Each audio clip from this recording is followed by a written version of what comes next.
సింహాచలం చందనోత్సవంలో గోడకూలిన ఘటనలో ఇప్పటి వరకు 7 మృతి చెందారు. మరో 4 తీవ్రంగా గాయపడ్డారు. సహాయక చర్యలు కొనసాగుతున్నాయి. ఇక సింహాచలంలో తాజా పరిస్థితులపై మరింత సమాచారం మా ప్రతినిధి అనురాధ అందిస్తారు. ఈ రోజు చందనోత్సవం రోజు జరిగిన స్వామి సన్నిధిలో సింహాచల క్షేత్రంలో స్వామి చందనోత్సవం రోజు ఈ రోజు ఒక అపశృతి చోటు చేసుకుంది. దాదాపుగా ఒక రిటైనింగ్ వాల్ గోడ కూలిపోయి 7 మృత్యువాత పడ్డారు భక్తులు. అయితే ఈ ఘటనకు సంబంధించి ఇప్పటికే రెస్క్యూ ఆపరేషన్ అంతా కూడా క్లోజ్ అయింది. ప్రస్తుతం ఇక్కడ మనతో మినిస్టర్ కొండపల్లి శ్రీనివాస్ గారు, అలాగే కనిశెట్టి అప్పలనాయుడు గారు, విజయనగరం ఎంపీ మనతో ఉన్నారు. ఒకసారి వారితో మాట్లాడదాం.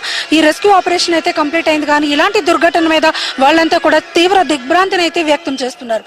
సార్, ఈ రోజు సింహాచల క్షేత్రంలో నిజంగానే చాలా అపశృతి, అందరమే బాధపడుతున్న పరిస్థితి ఏంటి సార్, ఏం చెప్పండి?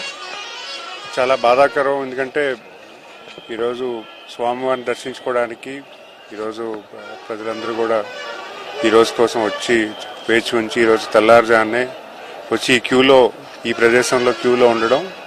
అయితే ఇక్కడున్న టెక్నికల్గా ఈ వాల్ ఏదైతే ఉందో ఆ వాల్ 2-3 days బ్యాక్ కట్టడం జరిగింది. పెద్ద చాలా వర్షం అయితే చాలా విపరీతమైన గాలితో వర్షం పడటం జరిగింది. అది వర్షంతో ఈ వాటర్ అండ్ వాల్ కూడా రీసెంట్గా కట్టడం వల్ల దానికి ఉన్నటువంటి ఇబ్బంది వల్ల ఏదో జరిగినట్టుంది. సో దాని మీద ఒకసారి పూర్తిగా మేము కూడా అనలైజ్ చేస్తాం అసలు ఏం జరిగిందని. చాలా బాధాకరం. ఎందుకంటే ఈ ఇష్యూ ఇలా ప్రజానికం ఇలా ఇబ్బంది పడడం ఖచ్చితంగా ఇప్పుడు ఇలాంటి పరిస్థితి రాకూడదు. చాలా బాధ. అంటే ఇంత పెద్ద ఎత్తున లక్షలాది మంది జనం వచ్చే చోట మీరంతా కూడా సమీక్షలు నిర్వహించారు, 4 మినిస్టర్లతో సమీక్ష జరిపారు, అధికారులు విజిట్ చేస్తున్నారు.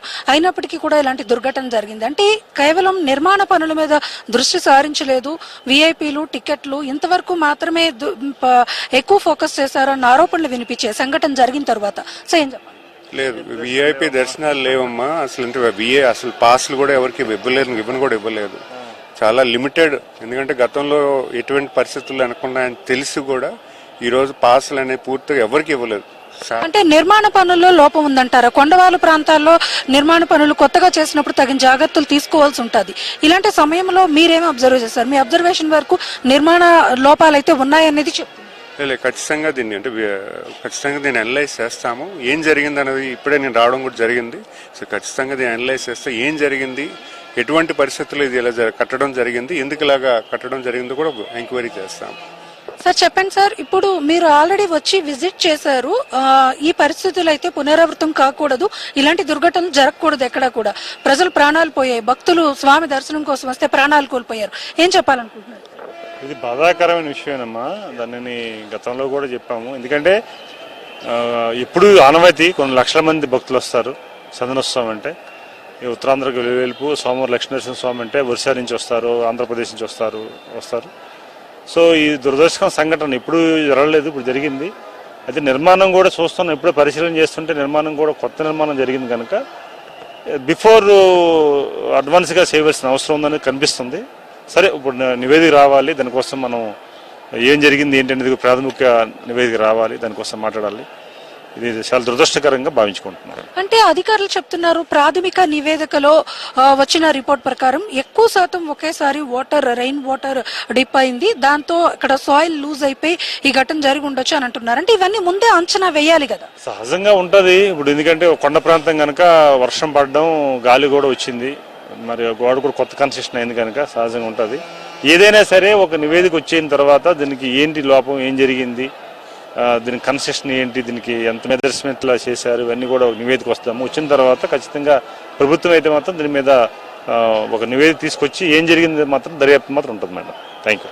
ఇది ఇక్కడ మొత్తానికి మినిస్టర్స్ విజిట్స్ లో కూడా వాళ్ళు చెప్తున్న మాట ఒకటే, ఇలాంటి దుర్ఘటనలు జరగడం అనేది చాలా బాధాకరం, ఇది ఇలా జరిగి ఉండకూడదు. అయితే అంచనాలు మించి జనాలు రావడం, ఒక్కసారిగా వాతావరణంలో మార్పులు రావడం మీద ఇలాంటి పరిస్థితులు ఎదుర్కోవాల్సి వచ్చింది అని చెప్పేసి చెప్తున్నారు. ఏది ఏమైనా బాధిత కుటుంబాలకి ప్రభుత్వం అండగా ఉంటుందని కూడా తెలియజేస్తున్నారు. మనం చూడొచ్చు, ఏదైతే సంఘటన జరిగిందో అదే ప్లేస్ లో ప్రస్తుతం నేనున్నాను. ఇక్కడ చూస్తే కనుక రెస్క్యూ ఆపరేషన్ అయితే కంప్లీట్ అయింది, కానీ కొండవాలు ప్రాంతంలో గోడ కూలి 7 మృత్యువాత పడిన ఘటన అంటే ఇదొక మృత్యు కుహరంగా చెప్పొచ్చు. ఇలాంటి ప్లేస్ లో నిజంగానే చాలా బాధాకరమైన ప్లేస్ ఇది. ఇంకా రక్తపు మరకలు కనిపిస్తున్నాయి. ఇంత బాధాకరమైన పరిస్థితిని విశాఖ సింహాచల క్షేత్రంలో భక్తులు చూడాల్సి వచ్చింది అన్నది వారి యొక్క ఆవేదన. ఏదేమైనా ఇలాంటి ఘటనలు మాత్రం పునరావృతం కాకుండా చూడాలి అన్నది మాత్రం ఖచ్చితంగా అందరూ కూడా డిమాండ్ చేస్తూ ఉన్నారు. అయితే అనుకోని సంఘటన, వాతావరణంలో వచ్చిన మార్పుల వలన ఒక్కసారిగా రెయిన్ వాటర్ ఒకే వే నుంచి రావడం వలన ఒకసారిగా అక్కడ సాయిల్ లూజ్ అయ్యి ఘటన జరిగింది అని అధికారులు కూడా ప్రాథమిక దర్యాప్తులో తేల్చారు. ఏది ఏమైనప్పటికీ కూడా అధికారుల నిర్లక్ష్య ధోరణి అన్నది మాత్రం కనిపిస్తుంది. ఖచ్చితంగా ప్రజలకి ఇబ్బందులు లేకుండా చూసుకోవాల్సిన అవసరం, వాళ్ళ ప్రాణాలకి భరోసా ఇవ్వాల్సిన అవసరం ఉంది. కాబట్టి ఇలాంటి ఘటనల మీద మాత్రం పూర్తి స్థాయి విచారణ జరగాలి, బాధిత కుటుంబాలకి న్యాయం జరగాలి. అలాగే ఇలాంటి ఘటనలు పునరావృతం కాకుండా మాత్రం ఖచ్చితంగా చర్యలైతే మాత్రం తీసుకోవాలి అంటున్నారు. నేను ఈ సంఘటనా స్థలంలో నిలబడి మాట్లాడుతుంటే గనక స్వామి క్షేత్రానికి ఒక ఆధ్యాత్మిక కార్యక్రమం కోసం వస్తే ఈ రోజు ఇక్కడ ఇలాంటి ఘటనని చూడాల్సి వచ్చింది అన్న ఆవేదన మాత్రం అందరికీ ఉంది. మొత్తానికి చూసుకుంటే గనక ఇలాంటి ఘటనలు పునరావృతం కాకుండా చూడాల్సిన బాధ్యత అందరి మీద ఉంది. వీడియో జర్నలిస్ట్ అనిల్తో అనురాధ, HM టీవీ, విశాఖ.